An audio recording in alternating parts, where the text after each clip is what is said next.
मीठी मीठी बातों से हमारे हृदय को जीत लिया है। अब तुम यदि हमारे लिए कुछ करना ही चाहते हो तो सृष्टि का विस्तार करो, सृष्टि सहायकारी में हमारा हाथ बटाओ। शंकर भगवान बोले जी महाराज, संसार में कुछ बच्चे ऐसे भी होते हैं बड़े गजब के। कैसे? अब शंकर भगवान को लगा महाराज अपने तो राम नाम की धुन गाने आते हैं, राम नाम के अलावा शंकर भगवान को सूझता नहीं, लेकिन पिताजी की आज्ञा है जगत बनाओ, जगतवासियों का निर्माण करो, तो इसने मना भी नहीं किया पिताजी से। जैसे अपने घरों में बहुत सारे बच्चे आप देखेंगे तो कुछ बच्चों का स्वभाव होता है, जैसे उनसे कहा जाए बेटा जरा चाय बना दो, तो ये नहीं कहेगा नहीं बनाऊंगा। हाँ बना दोगे? हाँ बना दूंगा। तो ठीक है बेटा जाओ बनाओ। तो रसोई में जाएगा, बढ़िया सी चाय पानी रखेगा, खूब पत्ती डाल देगा उसमें या खूब चीनी डाले, ऐसे बनाएगा, बना के बिगाड़ देगा। क्यों? बोले ताकि अगली बार पापा कहे नहीं चाय बनाने के लिए। अच्छा बेटा जरा सब्जी बना दो, तो सब्जी बनाने चले गई देवी जी वहाँ। सब्जी बनाई, उन्होंने कहा बहुत हो गया, ये रोज आदेश मारेंगे, आज अच्छी सब्जी बनाऊंगी, आज खूब नमक डाल दो ताकि अगले दिन से गुर्जू कहीं ना। बोल जगदीश्वर भगवान की। जैसी सब्जी और चाय आई, थोड़ी सी पाई, हो हटा इसको, आज के बाद कभी रसोई में मत जाना। बस बच्चा कहे क्या हुआ पिताजी? भीतर से कहेगा बहुत बढ़िया हुआ, काम खत्म। बोल जगदीश्वर भगवान की। ऐसी शंकर भगवान को लगा ब्रह्मा जी की आज्ञा, पिताजी की आज्ञा नहीं मानूंगा तो अब क्या हो जाएगी, पाप बन जाएगा। वैसे भी पुत्र का परम कर्तव्य है कि माता पिता की प्रत्येक बात को सिरोधार्य करना चाहिए। आज्ञा वैसे तो पहले तो नेत्रों से ही पता चल जाता है कि पिताजी माताजी क्या कहने वाले हैं, परंतु फिर भी ना हो, मन ना हो, कुछ ना हो, तब भी पिताजी की आज्ञा, माता पिता की आज्ञा को मानना ही मानना चाहिए, उसी में कल्याण है। ब्रह्मा जी को लगा पिताजी की आज्ञा नहीं मानूंगा, अवज्ञा हो जाएगी, अपमान हो जाएगा पिताजी का, और मान लूंगा तो पिताजी बारंबार मुझे ही काम सौंपेंगे, तो मेरा भजन नहीं हो पाएगा, तो क्या करूं? तो इसलिए आज्ञा स्वीकार कर ली और सृष्टि प्रारंभ करी। सृष्टि कैसी बनाई? सबसे पहले भूत बनाए, फिर प्रेत बनाए, फिर डाकिनी बनाई, फिर शाकिनी बनाई, सर्प बनाए, बिच्छू बनाए, राक्षस बनाए, महाराज ऐसी सृष्टि बनाई। देख देख के सारे एक दूसरे को खाने लगे, और कुछ भूत प्रेत तो नाचते कूदते वहाँ ब्रह्मलोक ही पहुँच गए, और ब्रह्मा जी के आसन के पास पहुँचकर जो दाढ़ी खींचने लगे। ब्रह्मा जी घबराए, कहाँ से आए? बोले महाराज शंकर भगवान ने जन्म दिया, भागो यहाँ से। तो तुरंत ब्रह्मा जी ने भोलेनाथ को बुलाया, महादेव इधर आओ। आगे महाराज जी महाराज ये क्या है? महाराज सृष्टि कैसे बनाई? महाराज आपकी आज्ञा से। ब्रह्मा जी बोले बस करो बेटा, इस सृष्टि को यहीं पे बंद करो, इसके आगे सृष्टि करने की कोई आवश्यकता नहीं। तो क्या करूं? बोले जाओ कैलाश पर्वत पर, सुना पड़ा है कैलाश पर्वत, वहाँ जाकर क्या करूँगा? बोले भजन गाओ। बस शंकर भगवान प्रसन्न। राम सिया राम सिया राम जय जय राम, राम सिया राम सिया राम जय जय राम, राम सिया राम सिया राम जय जय राम, राम सिया राम सिया राम जय राम, सिया राम सिया राम जय जय राम, राम सिया राम सिया राम जय जय राम, राम सिया राम सिया राम जय जय राम, राम सिया राम सिया राम जय जय राम, राम सिया राम सिया राम जय जय राम, राम सिया राम सिया राम जय जय राम, राम सिया राम सिया राम जय जय राम। भगवान की जय हो। तो इधर शंकर भगवान चले गए वहाँ। अब ब्रह्मा जी को लगा सृष्टि कैसे बने भाई, फिर तब किया हजारों वर्षों तक, और हजारों वर्षों तक करने के बाद एक दिन ब्रह्मा जी को लगा महाराज मैं खाली अकेला भार लिए बैठा हूँ अपने सर पर, जिन्हें प्यारे प्रभु ने जल की उत्पत्ति कर दी, जल में कमल की उत्पत्ति कर दी, उस कमल में मुझे ब्रह्मा को उत्पन्न कर दिया, क्या वो सृष्टि नहीं बना सकते? क्या उनके लिए काम असंभव है? नहीं नहीं नहीं, उनके लिए संभव है। परंतु मेरा अहंकार ही सृष्टि के कार्य में बाधक बन रहा है, तो क्या करूं? उन्हीं श्री हरि भगवान का ध्यान करता हूं। जो भगवान का ध्यान किया तो ब्रह्मा जी के शरीर से ही दो भाग उत्पन्न हो गए। दक्षिण भाग से पुरुष की उत्पत्ति हुई और बाएं भाग से स्त्री की उत्पत्ति हुई। पुरुष जो था वो मनु जी महाराज हुए और देवी जो उत्पन्न हुई उनका नाम था शतरूपा। और इन्हीं मनु शतरूपा से सारी सृष्टि बनी। मैं अपनी सृष्टि यही देखा। अब मनु शतरूपा प्रकट हुए, हाथ जोड़कर ब्रह्मा जी को प्रणाम किया। ब्रह्मा जी ने भगवान को प्रणाम किया। मनु शतरूपा ने आज्ञा मांगी, महाराज बताइए क्या करें? पूरी सृष्टि का विस्तार करें। बोले महाराज पहले भजन करेंगे। तो ठीक है, जाओ भजन करो। बोले भजन पूर्ण हो जाए सृष्टि को खुशियाँ करी मनु शतरूपा। भगवान प्रसन्न हो गए, वरदान दिया। तत्पश्चात मनु शतरूपा जी ब्रह्मा जी के पास आए। अब बताइए पिताजी क्या कार्य करें आपका? हाँ ना, सृष्टि को बढ़ाओ। ठीक है महाराज, तो सृष्टि बढ़ाने के लिए कोई स्थान चाहिए। हाँ तो पृथ्वी पर जाओ, सारा राज्य तुम्हारा। बोले महाराज दिखाई नहीं पड़ी, जरा यहाँ गई। कहाँ गई? ब्रह्मा जी ने ध्यान लगाया तो पता चला कश्यप जी का छोटा पुत्र हिरण्याक्षी सारी पृथ्वी को उठाकर जलमग्न कर दिया, ले गया पाताल में रसातल। ब्रह्मा जी परेशान, महाराज जी सृष्टि उठा ले गया, क्या करें? देवता हैरान। तब ब्रह्मा जी को छींक आई और ब्रह्मा जी की नासिका से ही एक जल बिंदु जाकर सरोवर में समा गया और उसी सरोवर से वराह भगवान का प्राकट्य हुआ। बोल वराह भगवान की। अद्भुत वराह प्रकट, भगवान श्री हरि वराह रूप का धारण करके प्रकट हुए। ब्रह्मा जी ने हाथ जोड़कर प्रार्थना करी, महाराज रक्षा करो। नमस्कार, आप लोग देख रहे हैं भगवान सीधे सीधे गए आपका अपना YouTube चैनल व्यापारियों की आवाज़ हर्ष, जिसमें हमारे हल्द्वानी पीछे से बहुत सारी अपवाद श्रीमान गुणवंत जी के परिवार में श्रीमद् भागवत महापुराण की कथा का आयोजन किया जा रहा है। आज इसका चतुर्थ दिवस है और आज इस आयोजन में हमारे हल्द्वानी के महान ज्योतिषाचार्य विद्वान श्री श्री 1008 महादेवगिरी संस्कृत महाविद्यालय के प्राचार्य श्रीमान नवीन चंद जोशी जी भी सहभागिता कर रहे हैं। तो चलिए हम लोग कथा का आनंद। हमारी वस्तु तुम उठा लाए। भगवान बोले वस्तु तो हमारी थी, उठा के तुम ले गए, हमने वापिस अपने स्थान पर रख दी। बोले महाराज युद्ध करना पड़ेगा आपको मेरे से। भगवान बोले हम तो इसके लिए तैयारी खड़े हैं। तो युद्ध प्रारंभ हुआ। घमासान युद्ध हुआ। आकाश में देवताओं ने पुष्प वर्षा प्रारंभ करी। देखते देखते भगवान खेलते रहे खूब देर तक। जिस प्रकार बिल्ली सर्प के साथ खेलती है, ऐसे ही भगवान हिरण्याक्ष के साथ खेले। खेलते खेलते हिरण्याक्ष को बहुत क्रोध आया, इतना क्रोध आया, इतने क्रोध में भर के सारी शक्ति को एकत्रित करके भगवान के पास जा पहुंचा और अपनी विशाल गदा को इतनी जोर से घुमाया और भगवान के वक्षस्थल पर बहुत जोर का प्रहार, इतना जोर का प्रहार किया, धराधाम हिल गए, सारे देवता कांप गए। परंतु भगवान टस से मस नहीं हुए, मुस्कुराए और मुस्कुरा के बोले वाह भैया।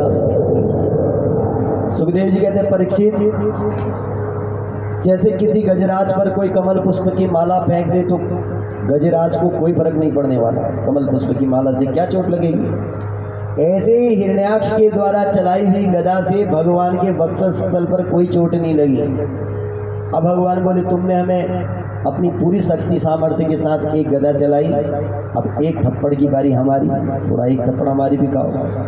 पास जाकर जो भगवान ने घुमा के एक थप्पड़ लगाया, एक ही थप्पड़ में चारों दिशाओं की ओर घूमता हुआ आंखें बाहर निकाले, मुंह से रक्त पवन करता हुआ धरती पर गिर पड़ा। बोल जगदीश्वर भगवान की जय हो, बोल सच्चिदानंद भगवान की जय हो। जय जय श्री राधे।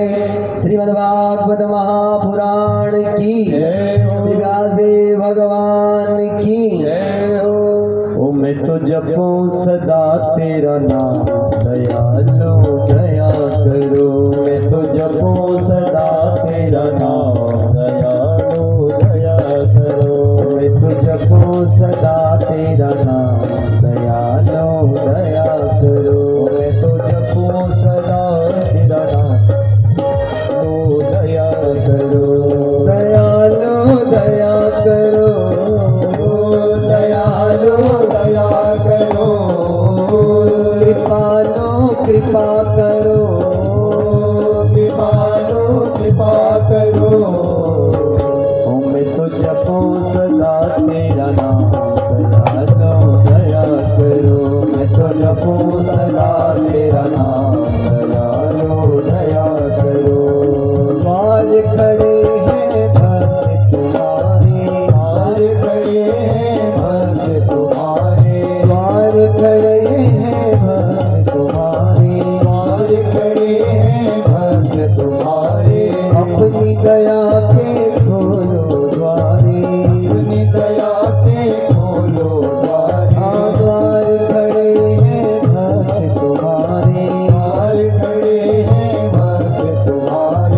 अपनी दया के खोलो द्वारे, अपनी दया के खोलो द्वारे, पूर्ण हो सब काम दया करो मेरे, पूर्ण हो सब काम दया करो तुझको सदा तेरा नाम दयालो दया करो, तुझको सदा तेरा नाम दयालो दया करो। भजन कीर्तन गाऊं मैं तेरा, भजन कीर्तन गाऊं मैं तेरा, भजन कीर्तन गाऊं मैं तेरा, भजन कीर्तन गाऊं मैं तेरा। इस दिन ध्यान लगाऊं मैं तेरा, इस दिन ध्यान लगाऊं मैं तेरा, भजन कीर्तन गाऊं मैं तेरा, भजन कीर्तन गाऊं मैं तेरा। इस दिन ध्यान लगाऊं मैं तेरा, इस दिन ध्यान लगाऊं मैं तेरा। कृष्ण कृष्ण श्री राम दयालो दया करो, जय जय कृष्ण कृष्ण जय राम दयालो दया करो। मैं तो जपो सदा तेरा नाम दयालो दया करो, मैं तो जपो सदा तेरा नाम दयालो दया करो। सात संग की संगत देना, साधु संत की संगत देना, अपने की रंगत देना, अपने की रंगत देना। साधु संत की संगत देना, साधु संत की संगत देना, अपने की रंगत देना, अपने की रंगत देना। मुझे पहुँचा दो निज धाम दयालो दया करो, मुझे पहुँचा दो निज धाम दयालो दया करो। मैं तो जपो सदा तेरा नाम दयालो दया करो, तो जपो सदा तेरा नाम दयालो दया करो। मैं तो भजो सदा तेरा नाम दयालो दया करो, मैं तो भजो सदा तेरा नाम दयालो दया करो, तो जपो सदा तेरा नाम दयालो दया करो, तो जपो सदा तेरा नाम दयालो दया करो। निकुंज में विराजे गोविंद राधे राधे, निकुंज में विराजे गोविंद राधे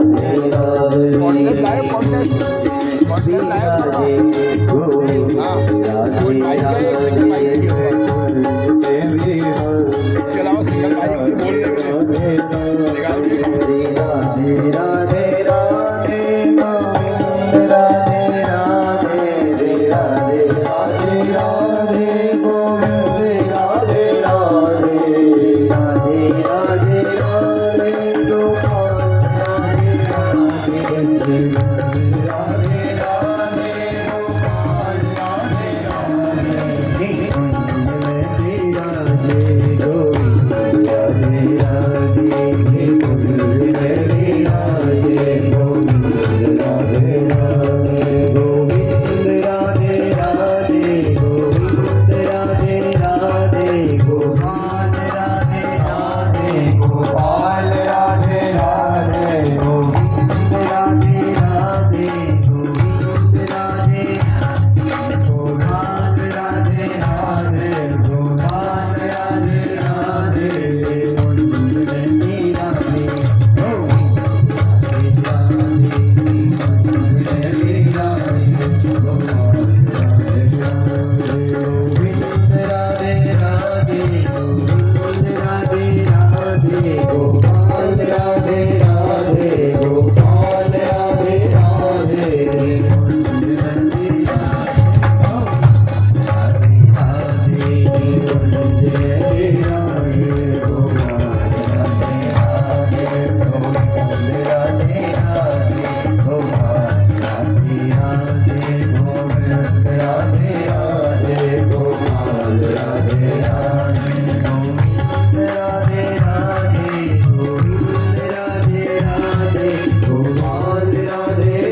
और परम सौभाग्य का विषय हमारे बीच में हमारे गुरुदेव भगवान साक्षात हमें अनुग्रहित करने के लिए हमें कृतार्थ करने के लिए पधारे हैं, विराजमान हैं मंच पर। मैं चाहूँगा गुरुदेव भगवान का आशीर्वाद हम सभी को प्रदान हो। बोल सदगुरुदेव भगवान की।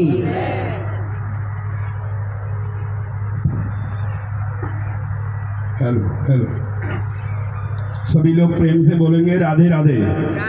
बोल बांके बिहारी लाल की। मेरे को लग रहा है आपको कथा में आनंद नहीं आ रहा है, ये आवाज पूरे कुसुमखेड़ा में गूंजनी चाहिए। बोलो बांके बिहारी लाल की। बहुत सुंदर। आज परम सौभाग्य हम लोगों का कुसुमखेड़ा क्षेत्र के समस्त वासियों का कि इतना सुंदर आयोजन जो श्रीमान गुणवंत परिवार के द्वारा यहाँ पे श्रीमद् भागवत कथा का आयोजन किया जा रहा है। आज चतुर्थ दिवस है। आप लगातार भगवान के हरि कृष्णों हरि भक्तों को भजनों को पूरे आनंद के साथ यहाँ पे सुन रहे हैं। ये हमारे लिए सौभाग्य का विषय है कि हमारे बीच हल्द्वानी के महान ज्योतिषाचार्य श्री श्री 1008 महादेवगिरी संस्कृत महाविद्यालय के प्रधानाचार्य और पूरे उत्तराखंड के संस्कृत परिषद के 2 बार के महामंत्री हमारे बीच हमारे इस श्रीमद् भागवत कथा कार्यक्रम में अपने आशीष वचनों को देने के लिए हम लोगों के बीच पधारे हैं। मैं चाहूँगा कि एक बार जोरदार तालियों से उनका स्वागत अभिनंदन करेंगे। और साथ ही मैं निवेदन करूँगा श्रीमान राजकुमार गुणवंत जी से और उनकी धर्मपत्नी जी से कि आचार्य जी का तिलक करेंगे, माल्यार्पण करेंगे और उनके बाद उनका आशीर्वचन हम सब लोग लेंगे। उनके वचनों से हम देखो, संत हमेशा जिस आयोजन में पहुंचते हैं उस कार्य में जो उत्साह होता है वो दुगना हो जाता है। ऐसा ही आशीर्वचन लेने के लिए मैं आप लोगों को लिए चलता हूं श्रीमान नवीन चंद जोशी जी के पास। पहले मेरा निवेदन है कि आप लोग चलें, उनका स्वागत अभिनंदन करें, तिलक लगाकर, माला पहनाकर और फिर उनका आशीर्वचन लेंगे।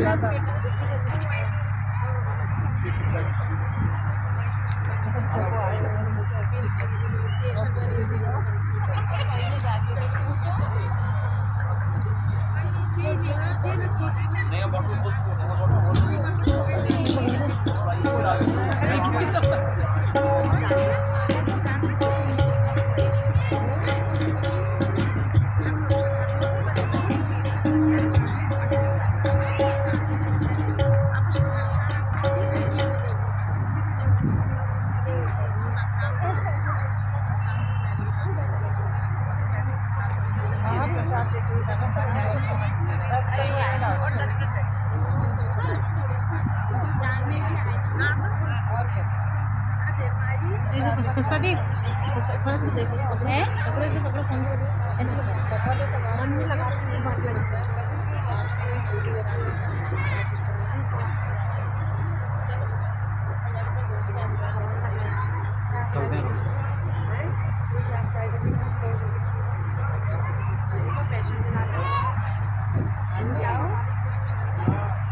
आओ करे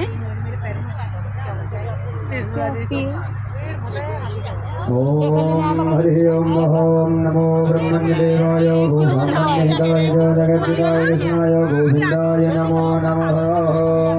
नमोस्तुनन्ताय सहस्रमूर्ते सहस्रपादाय शिरोर्भावे सहस्रनाम्ने दुर्गाय गायते सहस्रकोटि नमः। गुरुदेव भगवान की जय। मैं निवेदन करूंगा हमारे गुरुदेव श्रीमान नवीन चंद जोशी जी से कि वो अपने आशीर्वचनों से हम सबको कृतार्थ करेंगे। श्रीमान नवीन चंद जोशी जी।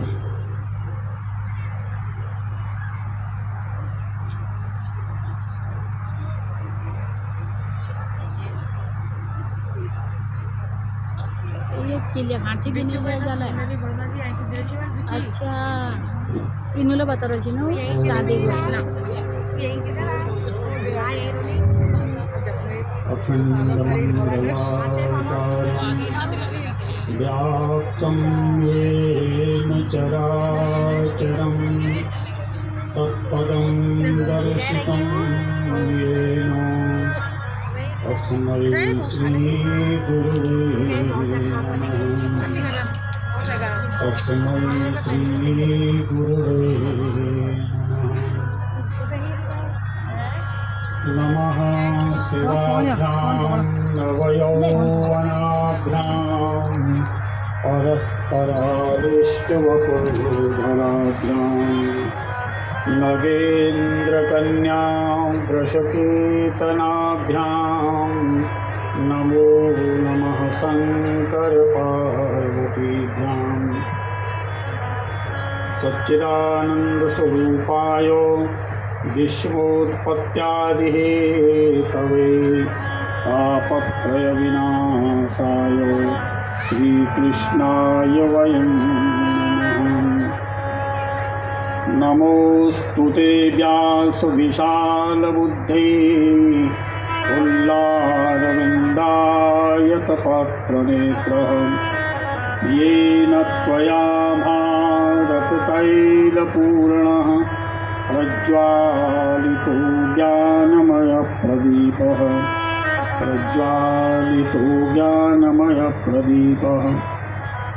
बोलिए आनंद कंद भगवान की जय हो। राधा कृष्ण भगवान की जय हो। भागवत भगवान की जय हो। गिरिजा माता की जय हो। शिव शंकर भगवान की जय हो। व्यासदेव भगवान की जय हो।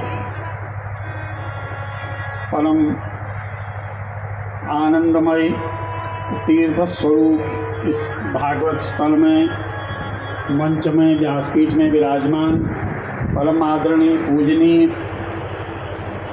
विष्णु स्वरूप भगवान व्यास जी को नमन करते हुए, विप्र मंडली को नमन करते हुए इस परम कल्याणमयी ज्ञान यज्ञ के आयोजक गुणवंत परिवार के सभी पूरे परिवार को श्रीमान मथुरादत्त गुणवंत जी, जय किशन गुणवंत जी, पीताम्बर दत्त गुणवंत जी, उनकी पत्नी श्रीमती जानकी देवी जी, राजकुमार गुणवंत जी, दिनेश गुणवंत जी, श्री राहुल गुणवंत जी, श्री मनोज गुणवंत जी, श्री ललित मोहन गुणवंत जी, प्रकाश गुणवंत जी, श्रीमती पूनम गुणवंत जी, ममता जी, शिवानी जी, नम्रता जी, हंसी जी, ज्योति जी, मोनिका जी। बहुत सुंदर यही लगा, इतने सारे नाम हैं, इसी को हमारे यहाँ कुटुंब प्रबोधन कहते हैं। बहुत सुंदर लगा, तो बहुत बढ़िया लगो कि परिवार में तो ज़्यादा से ज़्यादा नाम जमा कर संकल्प में पंडित का नाम लेने में बहुत देर लगे। संकल्प में तो जो परिवार सबसे बड़ा है, तो ये नाम लेने पर ही बहुत अच्छा लगा।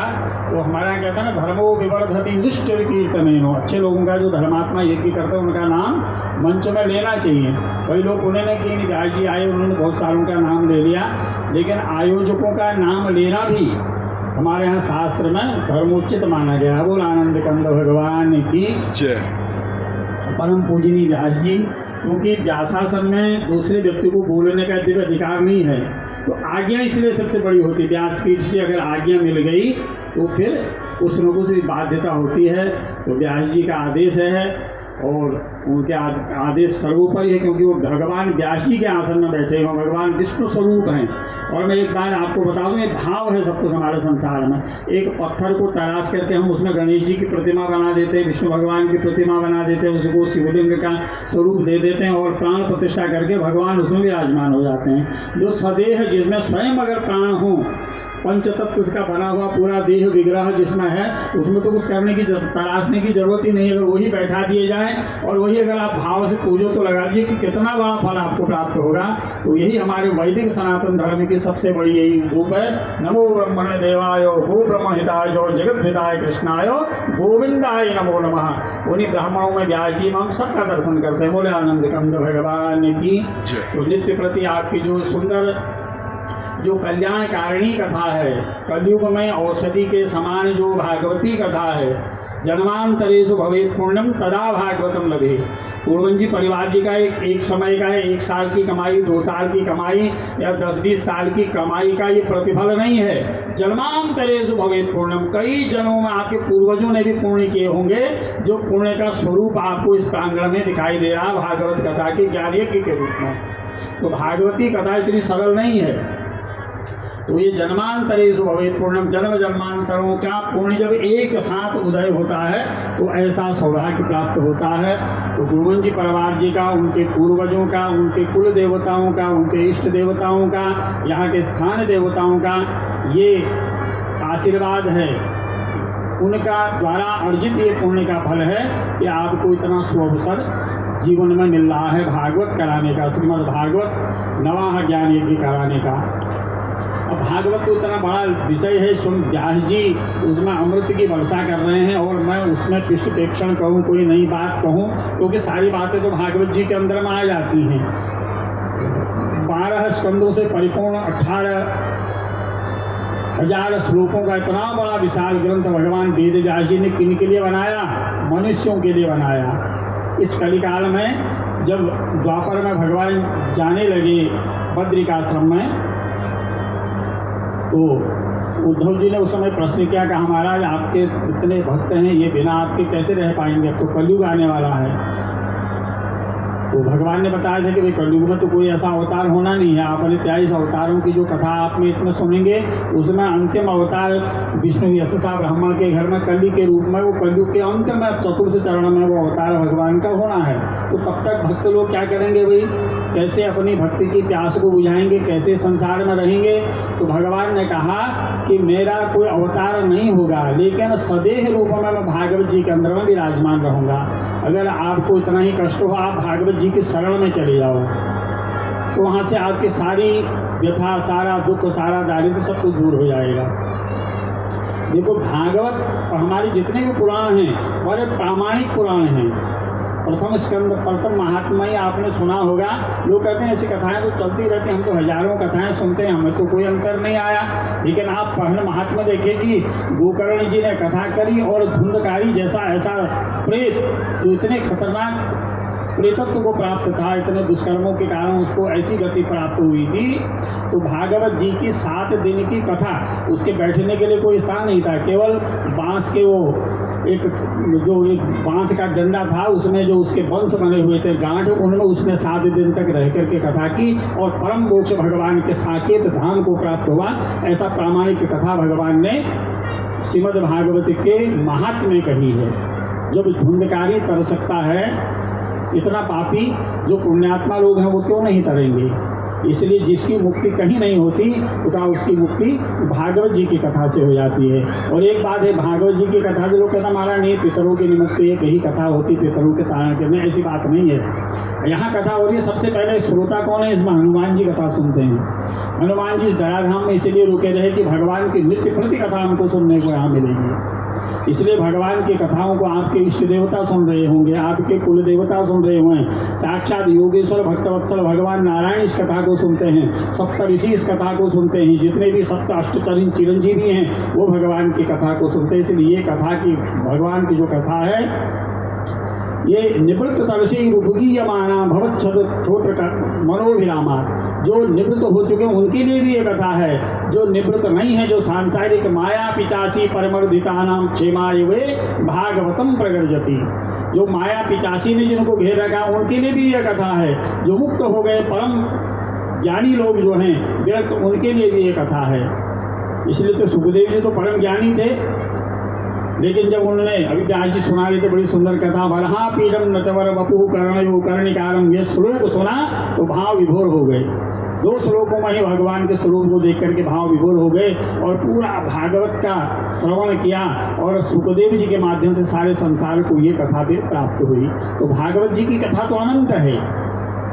इसमें 12 स्कंद, हमारे तो गुरु महाराज जी कहते थे, जब वो चातुर्मास महाराज जी का चलता था तो महाराज जी कहते थे 12 स्कंदों में 12 भागवत तो हैं, स्वयंभू नारदो योगी आदि 12 जो भागवत है परम भागवत, उसके साथ साथ 12 ऋषियों का भी इसमें विशेष, ऋषि बहुत है लेकिन 12 ऋषियों का बड़ा महत्व है। 12 प्रकार की जो स्तुतियाँ हैं, उनमें कुंती द्वारा स्तुति हो, भीष्म स्तुति हो, देवहूति स्तुति हो, ध्रुव जी की, प्रहलाद जी की, गजेंद्र मोक्ष, नारायण कवच, ये ऐसे स्तोत्र हैं जिनके केवल श्रवण मात्र से ही मनुष्य धर्म अर्थ काम मोक्ष चतुर्विध पुरुषार्थ की सिद्धि उस व्यक्ति को हो जाती है।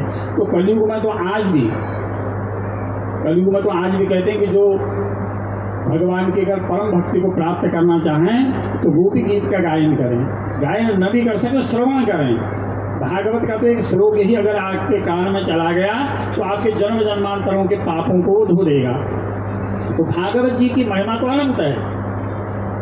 भगवान ने जो गीता में कहा वो प्रत्यक्ष रूप से भगवान ने दिखाया है श्रीमद् भागवत में। क्षिप्रम भवति धर्मात्मा शश्वत शांति अनंतरम, जो गीता में भगवान कहते हैं कि सबको त्याग करके तो जो मेरी शरण में आ गया मैं उसकी मुक्ति कर देता हूँ। तो गजेंद्र मोक्ष उसका उदाहरण है। प्रहाद विपाटित मुखादरिणा गजेंद्रम संपस्यताम हरिरमु चतुष्प्रियाम। इसको कोई संसार में न पति पत्नी इष्ट मित्र सब ने त्याग दिया, एकमात्र भगवान की शरण में गया तो भगवान बचाने के लिए आ गए उसको। तो जो सब कुछ त्याग करके संसार ने जिसको त्याग किया, अगर भगवत शरणारविंद चला जाए तो भगवान उसका योगक्षेम करते हैं। अनन्याश्चिन्तयन्तो माम ये जनाः पर्युपासते तेषां नित्याभियुक्तानां योगक्षेमं वहाम्यहम्। भगवान ने जो गीता में कहा है और भागवत जी में पदे पदे भगवान ने इस चीज़ को दिखाया भी है, जो संसार जिसको त्याग दे अगर वो मेरी शरण में आ जाए तो उसका वो योगक्षेम मैं करता हूँ। पांडव उसके उदाहरण हैं। लाक्षागृह में गए तो भगवान ने बचाया। तो सर्वत्र जहाँ जहाँ उनके भक्तों को कष्ट आया तो भगवान ने बताया। इसलिए सबसे बड़ी अगर शरणागति, किसी के आगे अगर सरेंडर होना है, किसी के आगे अगर समर्पण होना है, किसी को अपना सर्वस्व समर्पण करना है, देना है, किसी को भजना है, तो प्रभु के चरणारविंदों का भजन करो। यही भागवत हमें सिखाता है। दूसरा, भागवत ने हमको प्रेम करना सिखाया। अब ये जितने नाम ले रहा था बड़ा आनंद आया। आजकल कोई परिवार में 2 या 3 लोग बस, वही ज़्यादा नहीं होने कोई, और बूढ़ी बाड़ी तो उनको लोग बार में पहुँचे नहीं, वो सबसे बाद में बैठी रोनी। और लेकिन बड़ा अच्छा लगा कि अपने पितरों के नाम, सबके नाम, जब कोई भी काम करो सबका नाम लो, इष्ट मित्रों का नाम लियो। उससे क्या होगा, एक परिवार इतना सशक्त परिवार बना रहेगा और संसार की कोई और ऐसी कोई शक्ति आपको बिगाड़ नहीं पाएगी। संगे शक्ति कलो, ये परिवार की शक्ति है। जब ये कोरोना इतनी बड़ी महामारी आई ना तो उसने दिखा दिया भाई कि परिवार कितना आवश्यक है। जब परिवार में ऐसी स्थिति आ गई लोगों की कि एक दूसरे को नहीं देख पाए तो उस समय लोगों को पता चला कि भैया माता पिता क्या होते हैं, भाई बंधु क्या होते हैं, इष्ट मित्र क्या होते हैं। जब बहुत दिनों तक एक दूसरे से संपर्क नहीं हो सका तो इसका एक ये जो प्रेम है, भागवत क्या है, वो प्रेम का हमारा पारिवारिक प्रेम बना रहे। माता पिता के प्रति हमारी अनन्य भक्ति, जो भगवान की हम भक्ति कर रहे हैं, सबसे पहला दर्शन माता पिता में भगवान का करें, अपने गुरु में भगवान का दर्शन करें, अपने इष्ट में भगवान का दर्शन करें। तो इनकी सेवा करेंगे तो इतना बड़ा स्वरूप यज्ञ का हमको मिल जाएगा। ये यज्ञ जीवन में अपने आप प्राप्त नहीं होते हैं। जैसा मैंने पहले भी कहा, बिना पिता की सेवा का फल, बिना पिता के पुण्य के प्रताप, बिना पिता के आशीर्वाद, बिना माता के आशीर्वाद की कोई भी जीवन में सफल नहीं हो सकता। माता पिता की जिसने सेवा की हो, माता पिता का जिसने खूब जम के सेवा की हो, आज्ञा पालन किया हो, तो उसका इष्ट उससे कभी नहीं रोक सकता। हमारे पास तो बहुत सारे लोग आते हैं, महाराज ये चीज़ बिगड़ गई, ये चीज़ बिगड़ी। हम उससे कहते सबसे अपने माता पिता की सेवा अगर तुमने की है तो तुमको कोई भी संसार की शक्ति कुछ नहीं कर सकती। देव भागवत में गरुड़ जी का प्रसंग आता है। जब उनकी माता विनीता को जब कद्रू ने जो है घेर लिया, तो प्रसिद्ध कथा है वहाँ की, तो वो इंद्रलोक से अमृत लेने के लिए गए। गरुड़ जी कहाँ, इंद्र सारी देवताओं की सेना उनसे लड़ गई, लेकिन गरुड़ जी को विश्वास था कि मेरी माँ का आशीर्वाद मेरे सिर के ऊपर है, तो सारे देवताओं को पराजित करके वो अमृत कुंभ लेकर के आए। तो प्रसिद्ध कथा देवी भागवत में है। या जो भी ऐसे अपने माता पिता की सेवा में तत्पर रहे वो संसार में कभी पराजित नहीं हुए। तो इसलिए ये भागवत पुराण यज्ञ हमको यही सिखाते हैं कि भैया घर में जो सबसे पहले देवता हैं उनकी पूजा सबसे पहले करो। अगर उनकी पूजा आपने कर ली तो समझ लो कि संसार में बस राम बन करके तुम्हारा जीवन व्यतीत होगा, आदर्श महापुरुष बन करके तुम्हारा जीवन व्यतीत होगा। और कंस की तरह रामादिवत रामादिवत वर्तितव्यम न रावणादिवत। अगर आपने राम की तरह आचरण कर दिया, पिता की एक आज्ञा मान करके सिरे राजपाट छोड़ करके कंटकाकीर्ण वनों की यात्रा 14 वर्ष के लिए कर ली। आज ऐसा वन में जाने के लिए तो कोई माता पिता नहीं कहते, यहाँ तो बाजार जाने के लिए कोई माता पिता नहीं कहते, अपने पुरुषों को कोई कष्ट नहीं देना चाहता, लेकिन माता पिता के प्रति कृतज्ञ होना चाहिए। थोड़ी सी अपनी बात और कहूँगा, क्योंकि बातें हम लोग तो करते करते बहुत लंबा खींच जाते हैं। सब जो नई पीढ़ी है आजकल लोगों ने ना भैया नानते ना बसव जी किसी कहा था नान बूढ़ी बाड़ियों को सुनाने चाहे कथा, और यहाँ मेरे को बड़ा अच्छा लग रहा है कि सब हर वर्ग के लोग कथा सुन रहे हैं। न तो कहीं कहीं कहूँ जब हम तो पहाड़ों में ज़्यादातर कथा करने पहले जाते तो वहाँ बूढ़ी बाड़ियाँ ज़्यादातर उन्हें कथा सुनना था। तो कोई भैया घर में किचकिच करनी उनको भेज दियो, और बहुत जगह ऐसे करनी लोग आई ले उनको बहुत ज़्यादा किचकिच कर देनी तो उनका वहाँ भेज दियो, या घर में कहें कि टीवी में लगा जाए कोई भजन भजन उनको धर दिया बस। लेकिन नहीं, ऐसा नहीं। माता पिता ने तो बहुत सुना है, तभी तो आपके लिए कर रहे हैं। घर की जो नव युवतियाँ हैं, नव यौवना हैं, नव युवक हैं, उनको जाना चाहिए कथा में, तभी तो पता चलेगा कि कृष्ण भगवान कौन थे, प्रहलाद जी कौन थे, ध्रुव जी कौन थे। ये तमाम सारी चीज़ें तभी पता चलेंगे। सद और असद का विवेचन इसी भागवत में होगा। मैं एक चीज़ बताऊं, यज्ञ करना चाहिए, यज्ञ की बहुत बड़ी, अभी प्राचीन बरही की कथा आएगी। प्राचीन बरही ने तो इतने सारे यज्ञ करे, इतने सारे बलिदान का यज्ञ किया। अंत में नारद जी गए, वो देखा ऊपर आसमान में तो सब जिनको मार रखा था वो सब खाने के लिए आ रहे हैं। उन्होंने नारद जी से पूछा, महाराज मैं तो इतने यज्ञ कर चुका हूँ कि स्वर्ग से बीमार आएगा लेने के लिए तुमको, क्या दिख रहे हैं? उन्होंने कहा महाराज जिनको तुमने मारा वो तुमको मारने के ताक में बैठे हैं कि कब प्राण जाएँ कब तुमको दंड दें। उन्होंने महाराज क्या करूँ? कहाँ यज्ञ इनके पीछे पड़े रहे, सत्संग करते, सत्संग से ही मुक्ति होगी। राजा नहुस की कथा देवी भागवत में आती है। इतना सौ उसमें यज्ञ करने के बाद ही मन शुद्ध नहीं हुआ। जैसे व्यास जी अभी बता रहे, मन शुद्ध बिना सत्संग के नहीं होगा। बोल आनंद कंद भगवान की। भागवत ही एक ऐसी गंगा है, भागवत ही ऐसी त्रिवेणी है, भागवत ही एक ऐसी यमुना है, और जिसकी अमृतमयी कथा तन मन का सारा राग देश को धो देगी और मन को पवित्र कर देगी। और जिस दिन मन पवित्र हो गया वो परमात्मा अपने आप लग जाएगा। और जितनी हम तामसी प्रकार की पूजा करते हैं, जितना हम तामसी भोजन करते हैं, जितनी हम तामसी वृत्ति करते हैं, समझो वो नरक की तरफ कोई ले जाएंगे। फल जरूर देंगे लेकिन वो फल स्थायी नहीं होगा, वो आत्म शांति करने वाला नहीं होगा, वो मोक्ष को देने वाला नहीं होगा। इसलिए जो सात्विक उपासना है, जो भागवत धर्म हमको बतलाता है कि किस प्रकार की हमको उपासना करनी चाहिए, कब हमको उठना चाहिए, किस प्रकार का आचरण माता पिता के प्रति करना चाहिए, भाई के प्रति कैसा व्यवहार होना चाहिए, माता पिता के प्रति कैसा व्यवहार होना चाहिए, समाज के प्रति कैसा व्यवहार होना चाहिए, एक राजा के कर्तव्य क्या है, प्रजा के कर्तव्य क्या है, ऋषि का धर्म क्या है, सन्यासी का धर्म क्या है, ये सारा भागवत हमको सिखाता है। और यही सत्संग में हम जब बैठेंगे तो इतनी सारी पाठशाला में हम सारी चीज सीख जाएंगे। इसलिए ज़्यादा से ज़्यादा बच्चों को, नव युवतियों को कथा में आना चाहिए। कभी तो वो सुकन्या, सरियाती कन्या सुकन्या का जैसा चरित्र सुनेंगी, सीता जी का चरित्र सुनेंगी, रुक्मणी जी का चरित्र सुनेंगी, तो घर में कभी खटपट होगी नहीं। लोग कहते हैं महाराज आते हुई तो लड़ाई है, उवान है गो, रोज कुछ न कुछ आले बवाले रहते हैं। लोग चलने लेकर के पंडित जी कहते महाराज देखो तो खटपट है कि होगा, यही चीज़ें होती है। ये खटपट नहीं होंगी, सत्संग करो, भगवान का भजन करो। और दूसरी सबसे बड़ी बात, सभी जगह जा करके मैं निवेदन करता हूँ, देखो अब भागवत में आए हैं, सुंदर बड़ा टीका चंदन और बैठ करके 3-4 घंटे बैठ करके कथा सुनते, बहुत बड़ी तपस्या है। सुबह उत्तमा तारको वेदा मध्यमा रुक्त तारका, जब सूर्य भगवान उदय में हुए हों उससे पहले नहा धो करके संध्या वंदन जरूर करें। ये भारतवर्ष आज भी देखो सनातन धर्म बड़ा है, ये हम लोगों के संध्या पूजन का, जो लोग हमारे पूर्वज लोग 3-4 घंटा संध्या वंदन करते थे, उनके ब्रह्म तेज से ये हमारा सनातन धर्म आज जीवित है। और घरों में संध्या वंदन लोग बर्तन तो यज्ञों पर जरूर करते, लेकिन संध्या वंदन नहीं करते। संध्या वंदन जरूर करना चाहिए। संध्या से विहीन और गायत्री जो छोड़ दे तो फिर गायत्री माँ उसको छोड़ देती है। कोई भी सिद्धि बिना माता गायत्री के नहीं होती। चारों वेदों का सबसे बड़ा मंत्र, सबसे बड़ा अगर कोई मंत्र है तो गायत्री मंत्र है। और गायत्री मंत्र की महिमा श्रीमद् देवी भागवत में तो बड़ा वर्णन है। एक सामान्य सा ऋषि विश्वामित्र जी ने ब्रह्मा जी को फेल कर दिया। इतनी बड़ी गायत्री की सिद्धि होगी, मैं ऐसे तो कितनी सारी सृष्टियाँ पैदा कर दूंगा, इतनी बड़ी शक्ति मिलती है गायत्री से। इसलिए प्रत्येक परिवार में अगर यज्ञोपवीत हो जाए तो हमारे सनातन धर्म में ब्राह्मण हो, क्षत्रिय हो, वैश्य हो, अपने क्रमानुसार संध्या वंदन जरूर करें। संध्या काल, सायं संध्या, प्रातः संध्या, ये 2 संध्याओं में संध्या काल में कभी घर से परित्याग न करें, संध्या जरूर करें। और जिस घर में माता पिता संध्या करने वाले हों, प्रातःकाल समय पे दिया जल रहा हो, शाम को दिया जल रहा हो, तो वहाँ सब लोग कुछ मांगने की जरूरत नहीं है, वहाँ माता लक्ष्मी बिना बुराई आ जाती है।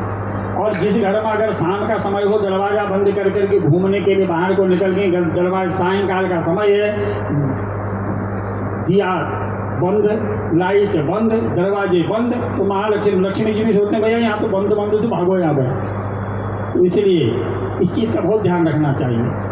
हम लोग तो सभी जगह कह देना, कई लोग तो बड़ी मान भी जाते हैं, कई के बाद कई लोग आकर बोले भक्ति रोने तो होते हैं। हम भी देखते हैं ना रोड में बहुत सुबह शाम के टाइम में जाते हैं, कई लोगों से पूछता भैया तुम अंधेरा हो गया अभी घूम रहे हो, तुम्हारे घर में दिया जलाने वाला कोई है नहीं है? नहीं बोले अब जाएंगे तो तब जलाएंगे।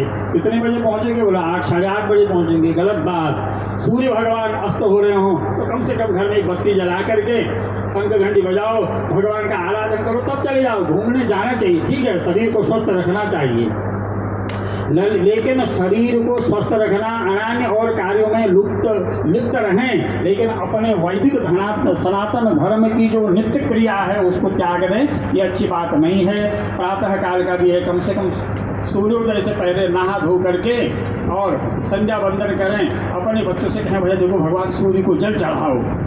देखो कोई जल नहीं चढ़ाओगे तो कोरोना काल आए तो मजबूरन चढ़ाना पड़ा। सबने कहा भैया सूर्य भगवान को देखो, विटामिन डी आपको मिलेगा। और हमारा शास्त्र जो कब से कह रहा है, यही सूर्य सहस्रांश जो तेजो राशि जगतपते अमुकम परिमाम भक्त्या ग्रहण अर्घम देवा करो। सबसे पहले पंडित जी वही अर्घ दिलवाते हैं। नहीं माना तो कोरोना का काल आया तो वैज्ञानिकों ने, डॉक्टरों ने कहा भैया करो इसको, तभी तो दवा खानी पड़ेगी।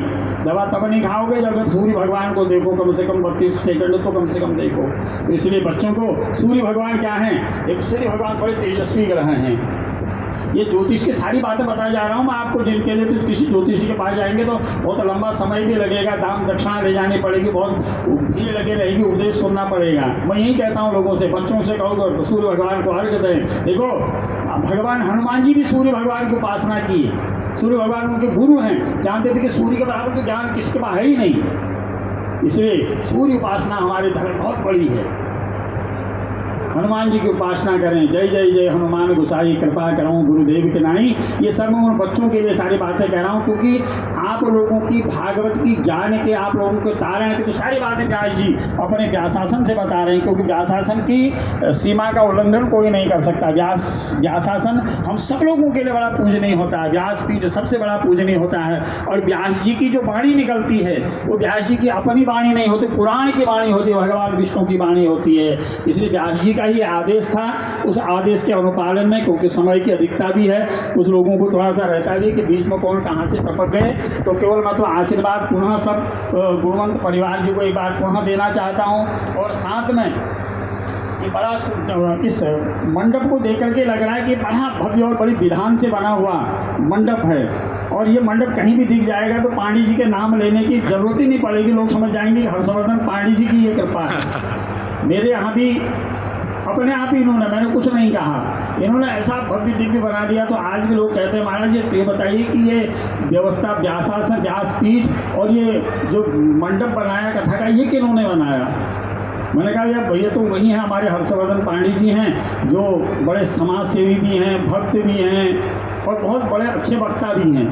बहुत लंबे समय से इनके साथ हमारा बहुत बड़ा आत्मीय प्रेम है, बड़े प्रेमी हैं और बहुत अच्छे समाजों से आप जुड़े हुए हैं। एक बार फिर पहले तो हर्षवर्धन पांडे जी को इस दिव्य आयोजन के लिए प्रेरणा देने वाले, क्योंकि प्रेरणा देने वाला भी जो है वो अधिक फल प्राप्त करता है। तो भागवत जी के जो सूत्रधार हैं, जो सूत्रधार की भूमिका एक धर्म कर्म मित्रम धर्मम नियोजे, हमारा शास्त्र कहता है कि असली मित्र वही है जो धर्मम मित्रम धर्मम नियोजे, जो धर्म की ओर अपने साथी को लगाए, अपने मित्र को लगाए, वही संसार का सबसे बड़ा मित्र है।